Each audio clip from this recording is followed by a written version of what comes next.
గుర్తుపెట్టుకోండి, తెలంగాణ ఆత్మగౌరవాన్ని పెంచింది రేవంత్ రెడ్డి గారు, తుంచింది కేసీఆర్ గారు. మీరు ఇంకొక విషయం అన్న, ఏదైతే వీళ్ళు కాళేశ్వరం అని కట్టడమే కానీ ఇంకోటి కానీ ఆ కాంట్రాక్టర్స్ అందరు కూడా మయోమ్స్ రామేశ్వరం కానీ జగపతిరావు గారు కానీ వీళ్ళందరూ కూడా ఆంధ్ర వాళ్ళకి ఇచ్చేసి పేరుకు మట్టుకు తెలంగాణ తెలంగాణ అని దోచిపెట్టింది ఆంధ్ర వాళ్ళకన్నా. ఇంకొక విషయం చెప్తానా, ఒక మా దళిత మంత్రి ఎమ్మెల్యే గారు చనిపోయారు, సాయన్న అని మల్కాజ్గిరి కాన్స్టిట్యూట్స్ అన్న, దాదాపు 5 సార్లు ఎమ్మెల్యే చేసినారు. ఆయన చనిపోతే కనీసం పరామర్శించడానికి రాలని గొప్ప నాయకులు కేసీఆర్, కేటీఆర్, హరీష్ రావు. కానీ అదే ఆంధ్ర వాళ్ళు చనిపోతే ప్రభుత్వం లాంఛనంగా చేయడం జరిగింది. ఎవరు సినిమా యాక్టర్స్ కు, పాత మనుషులు, కృష్ణంరాజుకు, కృష్ణకు, కైకాల సత్యనారాయణకి ఏం సంబంధం అన్న తెలంగాణ బిడ్డ 5 సార్లు దళిత బిడ్డ శాసనసభ్యుడిగా చనిపోతే ఆయనకు అధికారికంగా కనీసం ఆయన అంత్యక్రియలు జరపలేని పరిస్థితి ఆ రోజు ఉండే.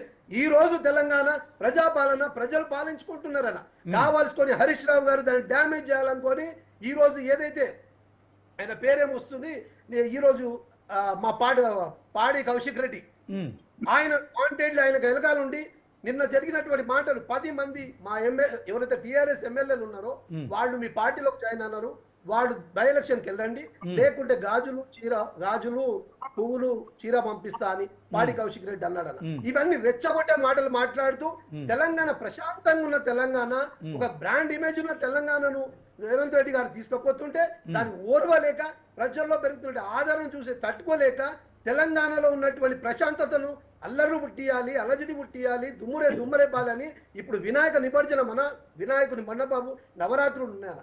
ఈ టైంలో పాడి Kaushik Reddy wantedly sensation creation చేసుకుంటా దీని వెనకాల ఈ 3 కథానాయకులు కథ నడిపించుకుంటా హైదరాబాద్ ను డిస్టర్బ్ చేస్తున్నారన్న.